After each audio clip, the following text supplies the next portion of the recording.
And now the next case. All parties in the matter of Deaver versus Hess.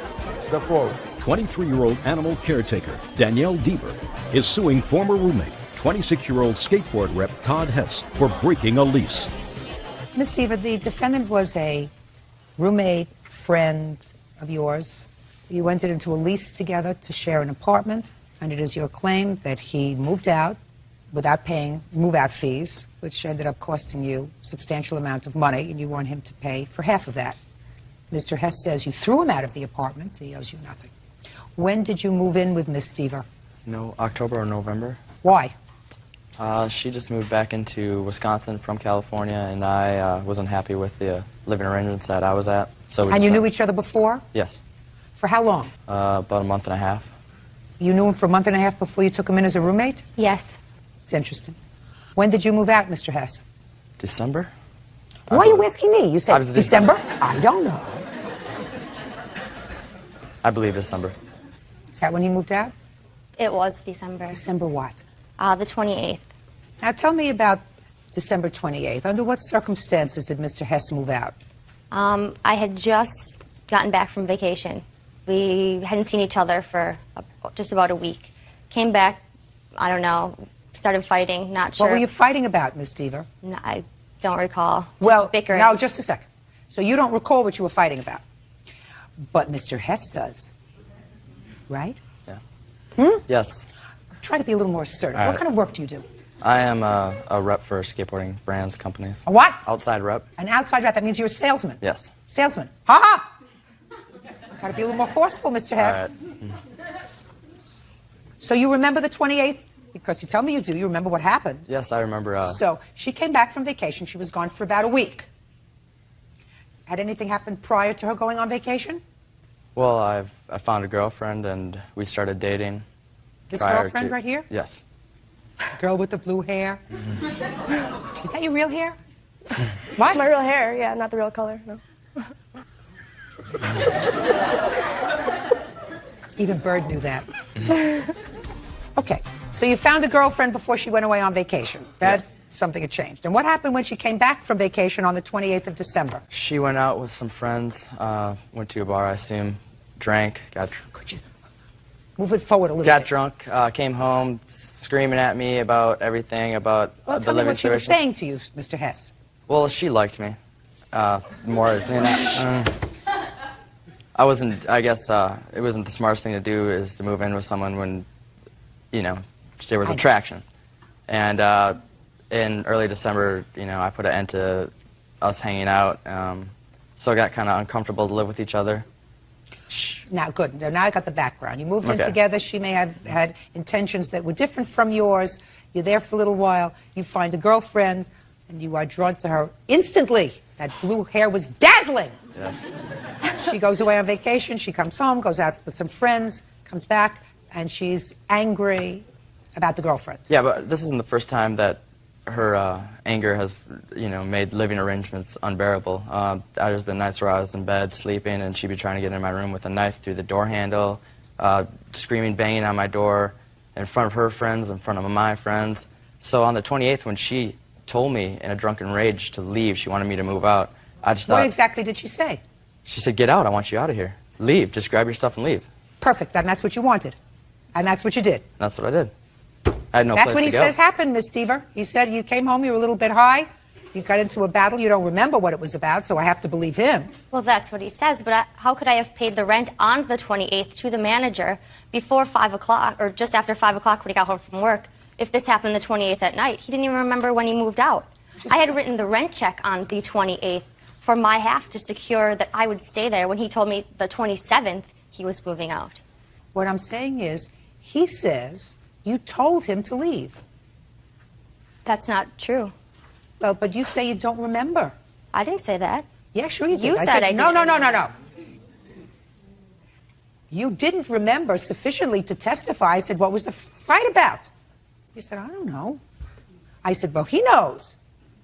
So if you don't know what the fight was about, and he says, I know what the fight was about. The fight was about Miss Lovely, and she told me to get out, then I have to believe him. Which is not true, because we actually were on a fight, and he said, "Can you leave me alone? I'm on the phone with my girlfriend." And I said, "I didn't even know you had a girlfriend." So this was in the midst of our fight that all of a sudden he was talking on the phone. So the whole girlfriend thing didn't even come up till after we were already arguing. What were you arguing with him about? Roommate things, I don't know. I had just gotten home from Are you still in the apartment? No. I have the 5-day notice to pay or leave. I had paid my half for the January rent on the 28th, which supposedly the day the fight was, which wasn't true. But I had paid the 28th for my half of January's rent.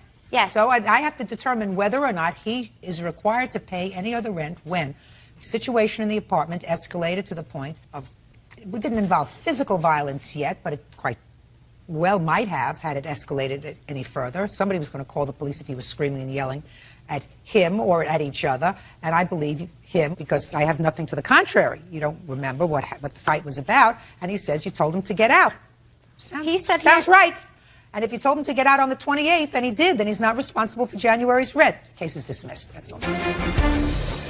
Parties are excused when you step out. Don't move in with someone you don't know who's been evicted a few times before. Everybody's seen her get gnarly, crazy all the time about stupid stuff, and I had to live in a basement for a couple months because of her. If somebody has money and they say they'll pay you later and they don't know you well enough to know you're not going to, it's just what happens. He was locked in his room, and he was like, "Yeah, she's coming at my door with a knife," and I'm like, "Wow, you gotta get out of there." Now it's over. I don't ever have to deal with him again, so I'm happy. Now the next case. All parties in the matter of Gillitzer versus Morris. Step forward, please. 25-year-old administrative assistant Frank Gillitzer is suing his ex-fiancée, ballroom dance instructor Mally Morris, for the return of the engagement ring. Mally claims Frank told her she could keep it. Mr. Gillitzer, how long were you and Miss Morris engaged? Exactly 1 year to the date. And when did you become engaged? October 18th, 2002. And when did the engagement terminate? October 18th, 2003. And you are seeking in this lawsuit the return of the engagement ring? Correct. When did you ask for the ring back?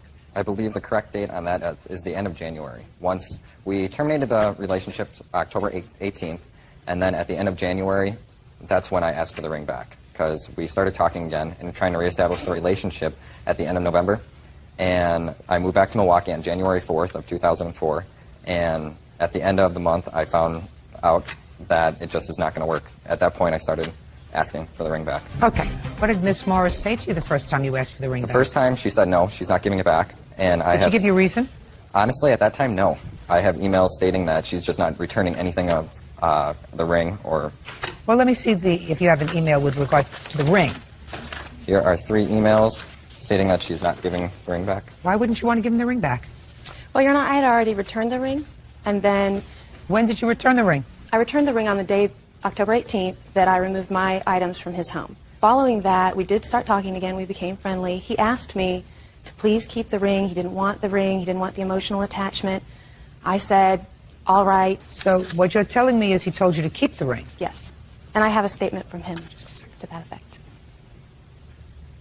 I only have one email on January 31st where you say I'm not sending it back. Correct. I didn't have the ring. At the time that he emailed me, he had become more and more erratic as we had progressed in our relationship, and we'd been in counseling, and he had been on some drugs to help him deal with it. When I received his first email, I didn't know what to think of it, because I thought that he was in possession of the ring at the time. When was that? I think he came into the possession of the ring in December. We went to a meeting together at KU. In the car, I had the ring, and I also had a dance videotape. Where was the ring? It was in the cup holder of my car. Why? I had just taken it off. I have kids, and I take it on and off, and I had left it in the car. But after that night, I could not find either the video or the ring. And you had gone together yes, to the meeting? Yes, we had gone together. In the same car? Yes.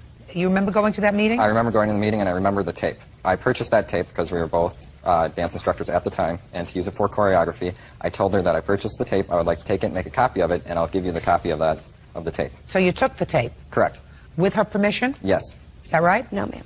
He told me that at a later date. When I found that he had the tape, he said, don't worry, I'll give you a copy of it. Is that the way it came about? No, it's not. We discussed it earlier, prior to that, back at the end of November. Well, from November to the time you took the tape in December, did you discuss it with her? Yes, we have. That night, did you discuss it with her? No. Honestly, it was on the dashboard of the car, and since we already talked about it, I figured I'll just take it. Okay, and you drove there together? Correct. And you drove home together? Correct. Did you make plans to see each other after that night in December? Yes. When? The next day, I assume. Did you see each other the next day? I do not believe that we made plans to see each other. I don't think that I saw him after that event, before he left for Wisconsin. I did speak with him on the phone. Do you remember when? I don't. We spoke off and on throughout December and January. Do you remember when the first time that you raised the issue of the tape? It was early in January. KU has a activities fair. Okay, so that was in early January. You asked him about the tape? Yes. And what did he say? He said, well, yes, I have the tape, but don't worry, I'll get you a copy. Fine. When did you ask him about the ring? I never asked him about the ring. Well, it would seem to me that you'd want to know whether or not the ring that you left in the cup holder was also taken at the same time as the tape, since you were talking in January. Well, Mr. Gillitzer was very confrontational throughout our relationship, and we had a really hard time at the end. But you were still talking to each other, according to you. I was trying to remain friendly. All right. All right, let me see the bill for the engagement ring, please.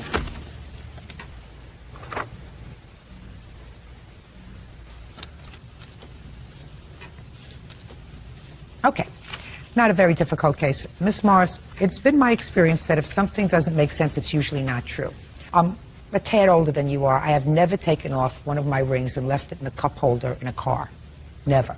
That doesn't mean that it's impossible that you took off the ring and left it in the cup holder of a car. That just means it's not within my realm of experience, and I'm a pretty normal gal. It also doesn't make sense that you would ask him within days about the tape, but not ask him whether or not, in addition to taking the tape, he happened to take the engagement ring that was in the cup holder of the car. That doesn't make sense to me. And you have an obligation, once the engagement is over, to return the ring to him. You don't have it to return to him. Judgment for the plaintiff in the amount of $1,853. That's all. Parties are excused. You may step out. I never intended to deny Mr. Gillitzer the ring. Honestly, I think she hocked the ring. If I had had the ring to return to him, I certainly would have. I realize how vindictive she is and what a chronic liar she is. We went through counseling to try to keep it together. Yeah, I was diagnosed with general anxiety disorder with depression, but anybody in my situation would be. I expect that we probably won't ever see each other again. I think I was a meal ticket for over a year. And now the next case.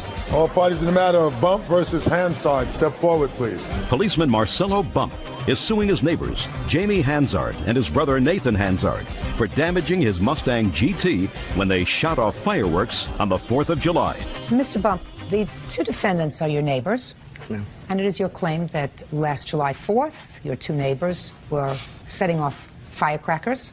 Some of the firecrackers landed on your car. Yes, ma'am. Causing damage to your car's paint. Yes, ma'am. And you want them to pay for the damage. Yes, ma'am. The two defendants acknowledged that they were setting off firecrackers. Yes, ma'am. But that there were a lot of people setting off fireworks. And there's no way to tell whether your fireworks were the ones that actually caused the damage. Yes, ma'am. How old are you? 30. And you? I'm 25. Are you related to each other? We're brothers. Do you live together? Yes. Who else lives with you? My 3 children. Now tell me about the fireworks you were setting off. We were shooting fireworks that... What kind? They're different names. Some Tommy guns. Tommy guns. Cherry bomb. Cherry bomb. Black Widow. Black Widow. 4th of July. Just a minute. Black Widow. 4th of July. So you had at least one of each of these things. Several. Where did you buy them? North Carolina. Where do you live? Georgia. You bought them in North Carolina. And where did you shoot them off?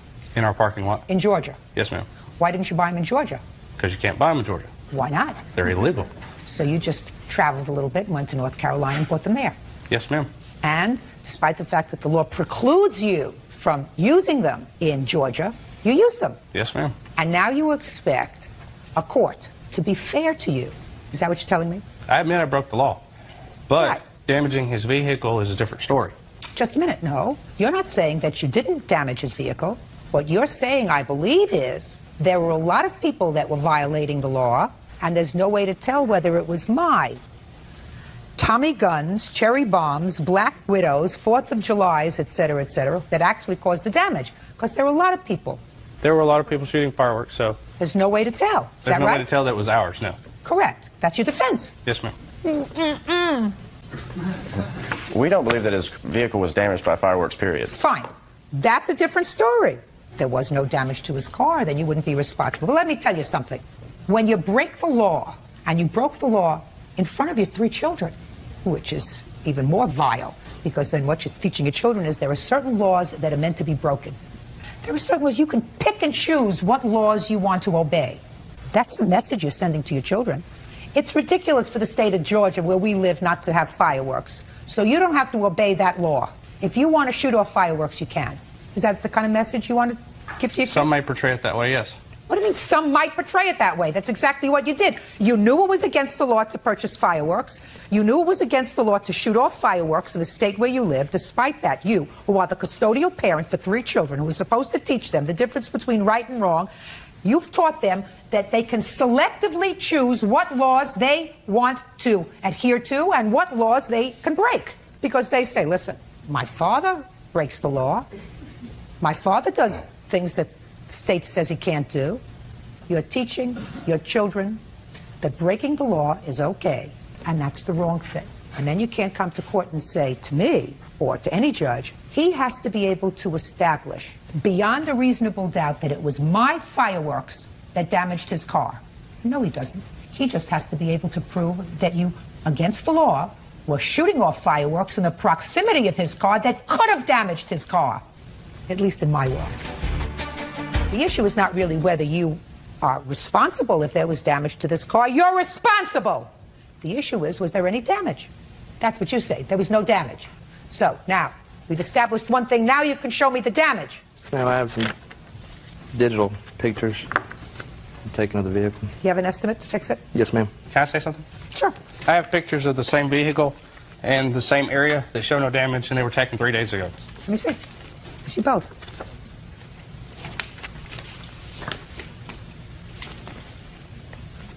I also took several shots of other parts of the car to show that weren't any damage to it either. Because I believe the estimate that he had stated that front fenders, hood, several parts Oh, were I see the damage, sir. I don't know where your eyes are. I see it. It's just that your pictures are farther away than his are. His are close by. I see the damage, the exact same place where it shows here, right above this little thing. I see it. You should look a little bit closer or get your eyes checked. Okay. Anything else anybody wants to say to me? I have an estimate that states what he was claiming. His estimate claims as far as clear coat on the damage of a car can't be damaged by fireworks unless they're shot completely, right on the paint. Something that hit it or landed on it said it can't be damaged. I don't know. That's just a statement that a body shop says. You have a witness here for me to read? No, ma'am. You don't have? No. Yes, we do have a witness. You have a witness? I have a witness to state what we did, but not as far as I know the what body you shop. did. You told me what you did. You illegally purchased fireworks and you illegally shot them off. What do I need a witness? Is that what they did? Yes, ma'am. Perfect. Your witness corroborates that. Judgment for the plaintiff for the amount of $923. Thank you very much. Parties are excused. You may step out. I feel like Judge Judy made the right decision. Everyone was just having a good time. It was 4th of July. They did admit to me that they were out shooting fireworks. I didn't feel we had done damage to his vehicle. Damage something you need to pay for it. Retail assistant manager Linda Collins is suing her son, 25-year-old electrician Andrew Williams, for an unpaid loan to pay his bills. Linda says Andrew pawned her jewelry to get the money.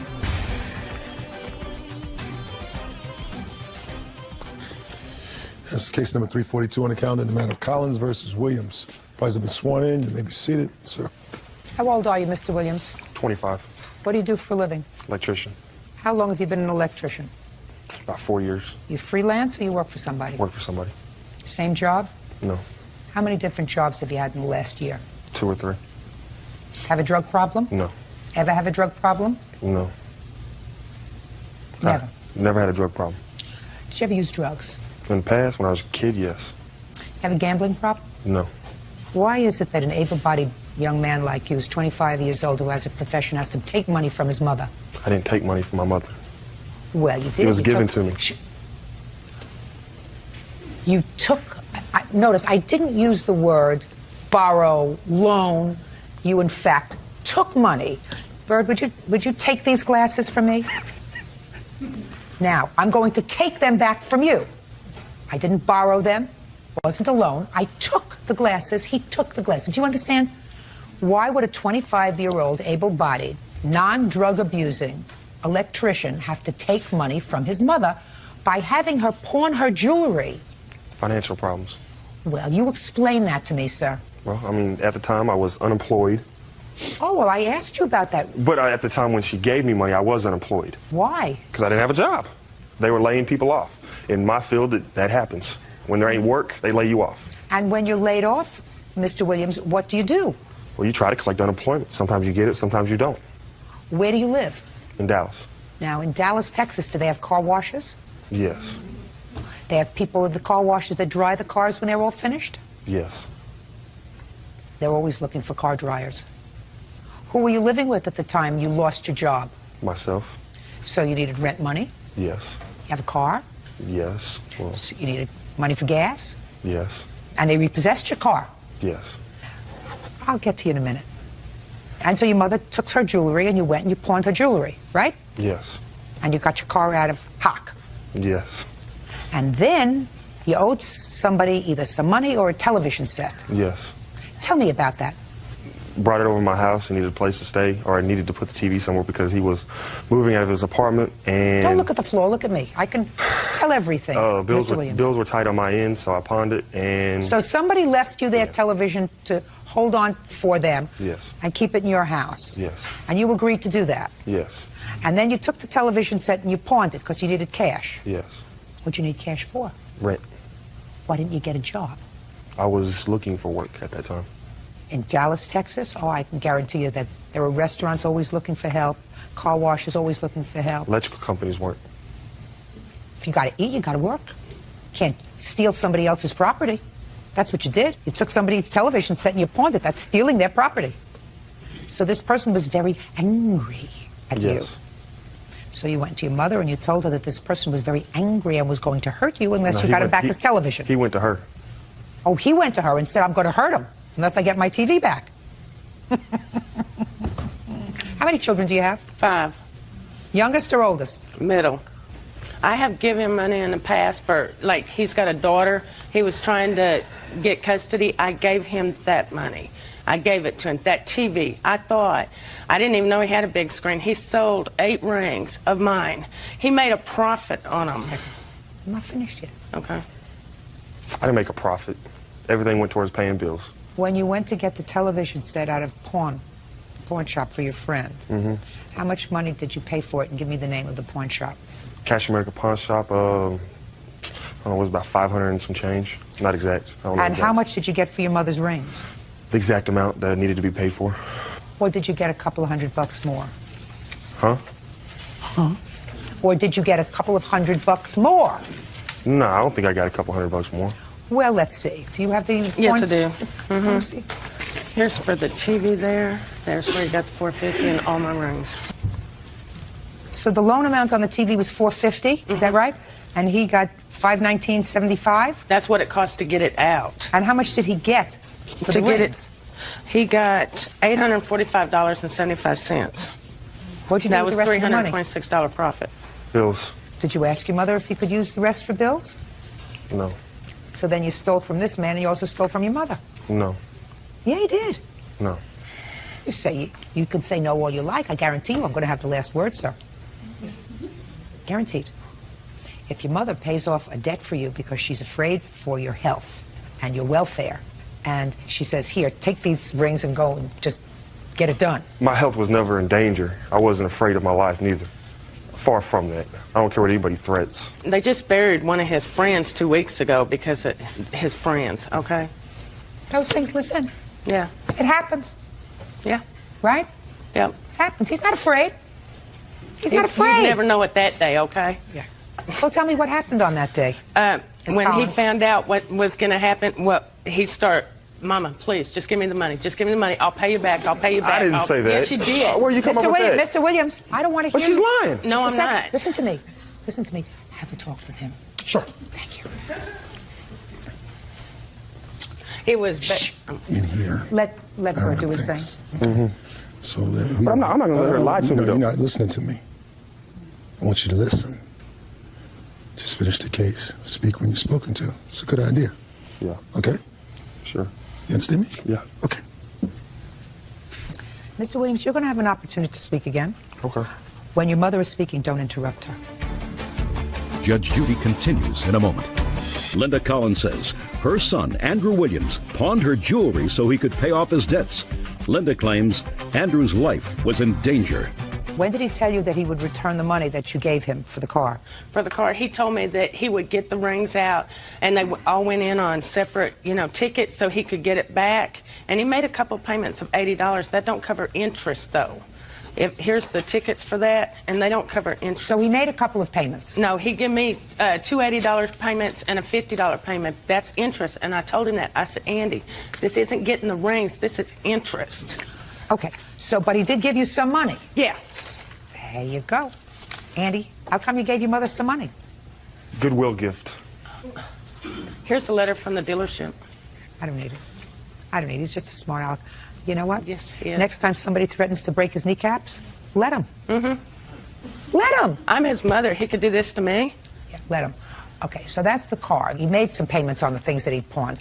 When you started to tell me, when this man came to you and told you that he had pawned his TV, did you call your son? Or did Yes. Your son, and what happened when you called your son? He said he's got to get the TV out. The guy was going to file theft and threaten damage to Andrew, everything. And I thought, I can't bury my son. You know, I can't do that. I'm a mother. Okay, so, I mean, I did what any mother, I loaned him the money. He told me he would get my jewelry back, not a problem. And he's an electrician. I don't even make $10 an hour. He's an electrician. He was an unemployed electrician, so it doesn't make any difference how much. I can't help he can't keep jobs, and he goes right back to work. He can't keep a job because if he's not using drugs, he has an attitude problem. There you go. Bingo. Unfortunately, you can't take a pill for that. I know. How much is it going to cost to get all your rings out of pocket? A lot of my rings have been sold. Well, how much is it going to cost to get what's left? It's going to run right around $5,000, but the value was $13,000. But he didn't care. Can I see photographs, please? And here's one of the rings that's sold now. That's the. It was certified. It was that's what that is. Judge Judy? Yes. This is what he has now that's more important. Listen to me. He won't have it for long. I know that. You're right. So don't, you know. It's paid every month. I ain't worried about that. He won't have it for long. I know that. So, got it? Yeah. Mr. Williams, the truck that you now own, did you buy new or used? Brand new. And how much money did you put down on it? $1,000. How come you didn't get any of these rings back for your mother? Because I didn't owe her any money. Judgment for the plaintiff in the amount of $5,000. Don't give him any more money. Oh, I have no intention. Good. Thank Parties you. are excused. You may step out. His real attitude came out. That's my son. I'm embarrassed for him. When I bought that brand new truck, she kind of got angry with me because it's brand new and she drives a piece of crap. I had to stalk him to try to get my money, and I couldn't get it out of him. It'd be a nice break. She kind of gets on my nerves sometimes. Oh, he'll get a break.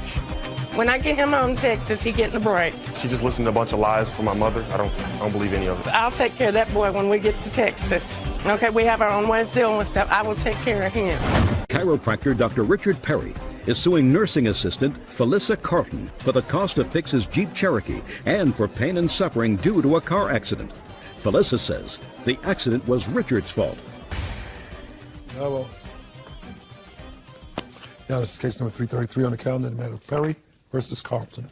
Parties have been sworn in, Judge. You may be seated, sir. Mr. Perry, Miss Carlton, according to you, caused an accident. That's correct, Your Caused Honor. an accident causing damage to your car and injury to you. That's correct, Your Honor. Miss Carlton says that there was a merge, you wouldn't let her in, and once she got in, you accelerated. So the accident was your fault. You really weren't injured at all. You just behaved very badly. So you want to tell me first when this happened? This occurred on July 26th of 2004, Your Honor. That's your diagram. I'd like you to show me your car. My car would be back here, Your Honor. The red. The defendant would be the blue car here. So she was merging in behind a truck and in front of you. That's correct, Your Honor. Tell me what happened. Well, we were proceeding westbound on Main Street, and this lane where you see the defendant is actually not a lane. It is a lane that has been merged into a right turn lane. What happened was she came from about 4 cars back. She decided to come up. 4 cars back, so she was behind the purple car. She was actually in the left-hand lane about 4 cars back. And how do you know that? I saw her in my right rear view mirror. So she came out of that lane, the same lane that you were in. That's correct, Your Honor. Came down this center lane, which is blocked off because of construction, ran over this cone here, actually, behind this truck. We were moving at approximately 15 to 20 miles an hour. She then cut in very sharply behind the truck right in front of me, which was only about 5 feet distance. At that point in time, I had no options. I didn't have any reaction time. I ran over her rear end, which caused my right front end to go up over her rear end. causing my car to tilt to the left and then bounce back down. What kind of car were you driving? I'm driving a Jeep Cherokee, Your Honor. And Miss Carlton? Miss Carlton was driving a little Echo, Toyota Echo. So your car actually went up on top of hers? It actually went up on her wheel and came back down, Your Honor. The whole back of the car? No, or on her left rear quarter panel, where her tire is. It actually went up over it. There were scuff marks on her left rear quarter panel from my tire. So the side? Yes. Of her car? Yes, Your Honor. Okay. At that point, I was thrown over to the side. When the car came back, I jammed my head on the door jamb. At that point, I honked and started honking vigorously. She stuck her hand out the window and waved at me and took off. Where did she take off? She took off into this left-hand lane, which proceeded left. At that point, there's an overpass at that point that goes over the freeway. On the other side of the overpass, there's a baker's restaurant. In that restaurant, she finally pulled into the restaurant. I pulled in, blocked her from turning out towards the left to get back on another street. And at that point, she stopped, exited her car, very profoundly said, "What are you doing?" I signaled, "What the are you doing?" And at that point, I asked her for her driver's license, her registration, and proof of insurance. She said, "I'm not giving you anything." At that point, she took a young child, who appeared to be a young male, out of the back seat of the car. Is that what she said? I'm not giving you anything? I'm not giving you anything. And she took this young male, which had not been seatbelted in. There was no car seat in that car. She How took old him was into the child? About 4 or 5 years old, Your Honor. Okay. She took him into the restaurant, was in there for about 10 minutes. In the meantime, I'm calling the police, reporting what was going on. She comes back out of the restaurant with food and the child. About 10 minutes later, a gentleman shows up, identifies himself as her husband, and proceeds to start cussing at me and yelling at me, and tells me that he's going to kick my and take care of me. And at that point in time, I walked away from them, again calling the police, telling them that this had escalated into an adversary situation and I needed help. We waited for about another 10 to 15 minutes. He talked with the defendant. The defendant got in her car, and they drove away. And you got there? The only thing I was able to get was the license plate off of her car. So that's how you tracked it down? I attempted to track it through the DMV, who, through multiple things, they decided you can't do that. They would notify her to notify me, which she had already decided not to give me that information.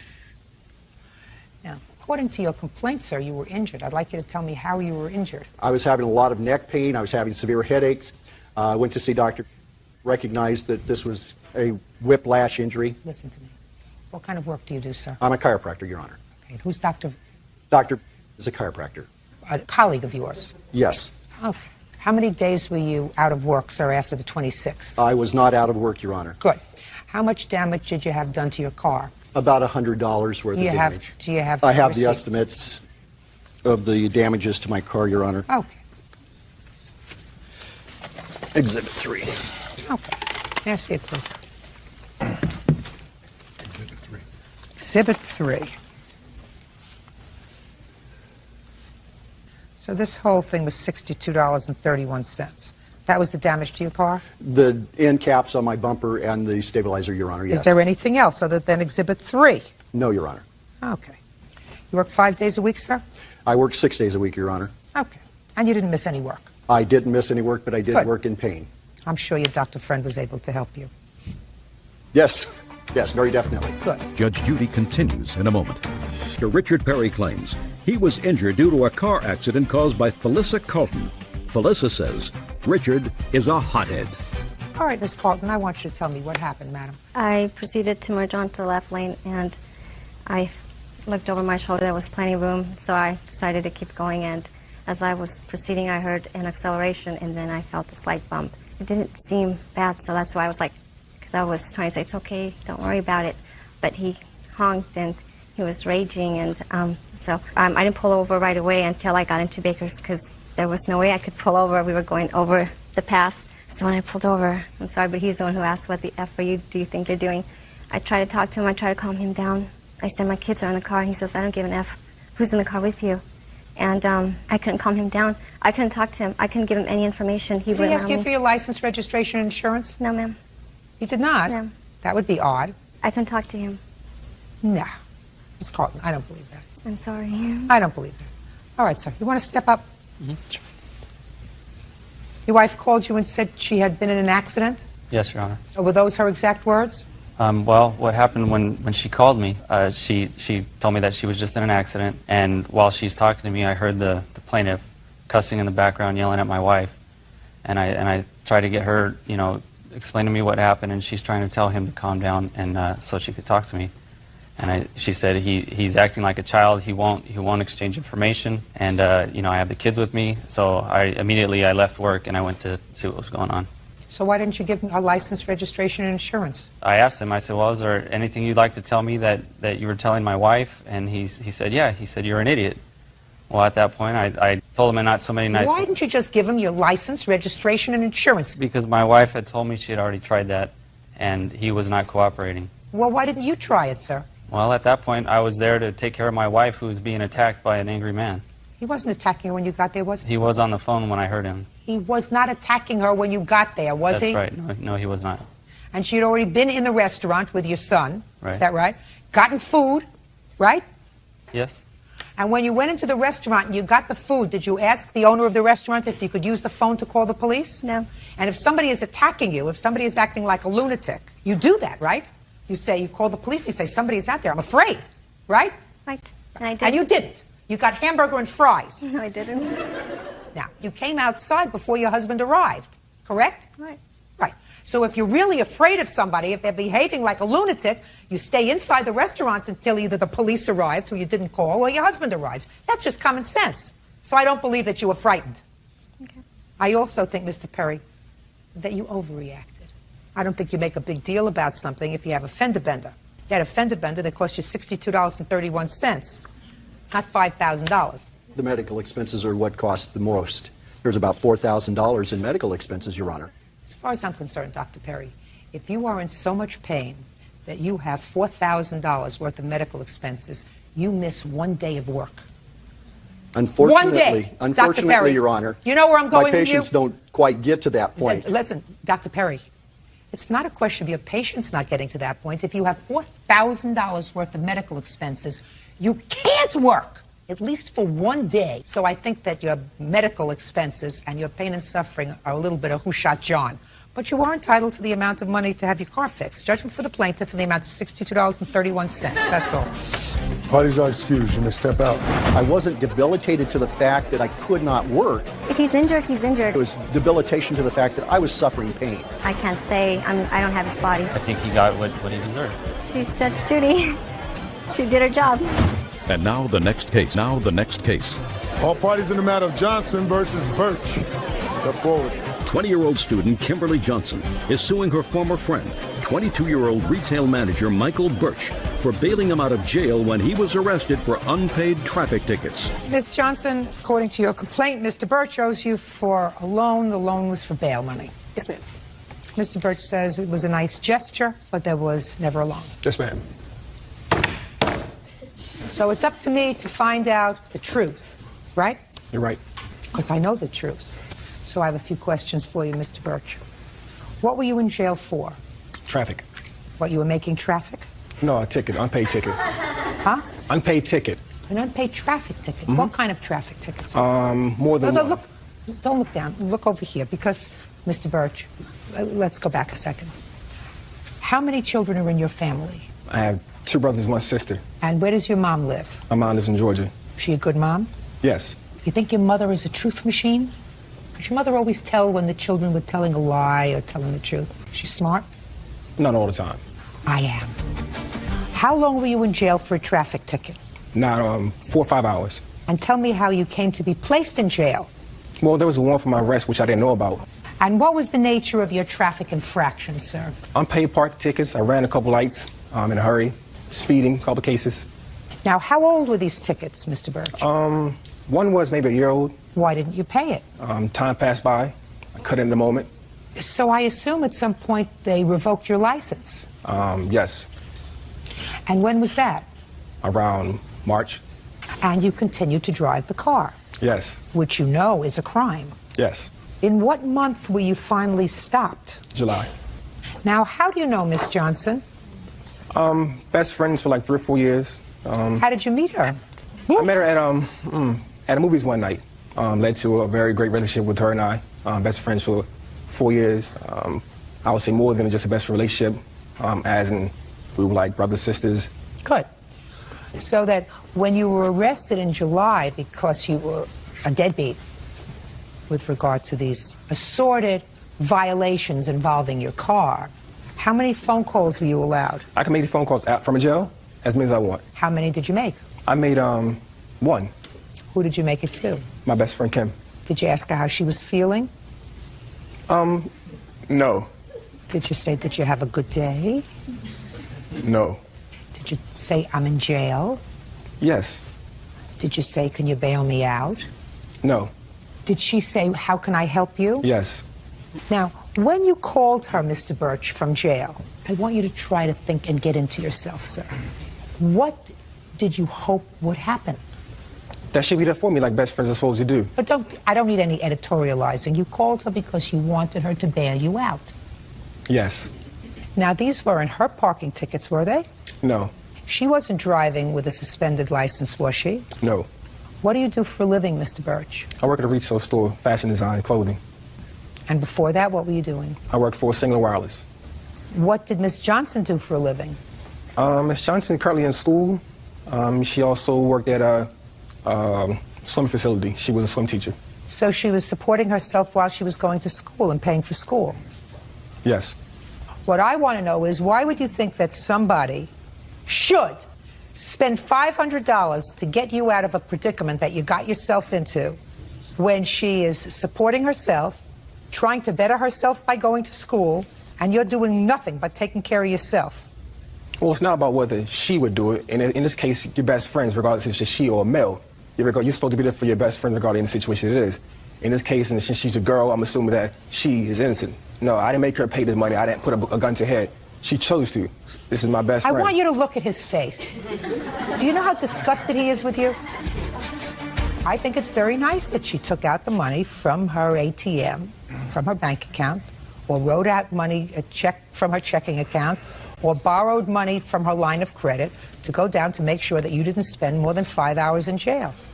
And the next thing that should have happened was that you go to your ATM, to your line of credit, to your checking account, take out the money and say, thanks for being there for me as my friend, and here's the money back. Don't you get that? Don't you get that? $500? Yes, ma'am. Judgment for the plaintiff amount to $500. That's all. What is that? Excuse me, step out. Shouldn't have gone any other way. Fair. Now it's over with. I'm very pleased with the decision. Things happen in life, some things you can't control, but in this case I could have controlled. I was told the excuse that I had $200 coming to me, and he went to church and got so moved by the Lord that he had to give it to church instead of giving it to me. My religion is very important to me. My tie testimony to God is very important also. In that case, that's where the money went to. I acknowledge the fact that we were friends, and I was there when nobody else was there for him. Made a bad decision, lost a best friend, and that's that. This was somebody that I was friends with, and now it's nothing over money. Hayward Berger is suing his ex-wife, speech pathologist Cynthia Berger, for the return of $300 he overpaid in child support. Cynthia says she used the money to pay for their daughter's graduation. Married, you have 2 children together, you've been divorced according to your complaint for 18 years. Yes, ma'am. You say that your former wife owes you $302.44, which you claim you overpaid in child support for one of your children who graduated from high school and the money was taken out of your pay. Yes, ma'am. You want her to give you back that money. Yes, ma'am. And your former wife says that she used that money for your daughter's graduation, the expenses for graduation, and get over it. Which, quite frankly, considering everything in this world, would be my response to you, too, were you my ex-husband. But since we're not there, I'm going to find out whether there is any merit to your claim, sir. Yes, ma'am. You have how many children? 4. How old are they? The youngest is 14, the oldest is 24. Okay, and with the defendant, you have an 18-year-old? Yes, ma'am. And? 22-year-old. So it's only your 18-year-old daughter that we have issue with. Your younger children still live with you? Yes, ma'am. Okay. And how much child support were you paying when both children were living with your former wife? When I was paying for both of them, at the end it was $300 a week, I think it was. $300 a week or $300 a month? Sometimes support was ordered per month. Sometimes it was ordered per week. You know? Yes, ma'am. It was $760. A month? Yes, ma'am. This is the documentation of all the, since it's been going through child support enforcement, of how much he's been paying.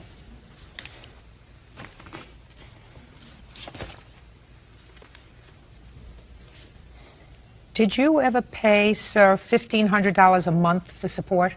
$1,500 a month? No, Yeah. ma'am. So when you told me $300, that you were talking about $300 per month, not per week. Yes, ma'am. Per month. It's been sometimes the support Now, was listen ordered per to me. week. I understand that, Yes, but ma'am. when it was ordered per week, it was never $300 a week. No, ma'am. Well, then you made a mistake. If I said that, then yes, I Yes, did. you made a mistake. It was never $300 a week. Maybe it was $300 a month. Okay. That's all I wanted to find out. Yes, I ma'am. just wanted to find out whether you've been an overindulgent parent. I've always paid what the court ordered me to pay. I understand that you've always paid what the court ordered you to pay, sir. I also understand that you've had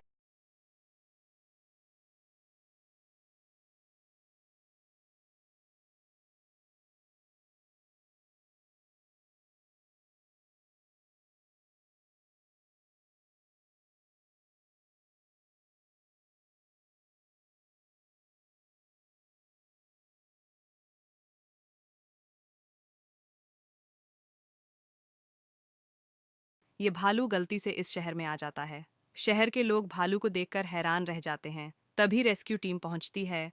वो लोग भालू को मजबूत जंजीर से बांध देते हैं और एक हेलीकॉप्टर से लटका देते हैं। फिर रेस्क्यू टीम उसे जंगल की तरफ ले जाने लगती है। जंगल पहुंचकर वो लोग भालू को आराम से नीचे उतार देते हैं। लेकिन भालू बहुत जोर जोर से रो रहा होता है क्योंकि किसी ने उसे लाइक और सब्सक्राइब नहीं किया।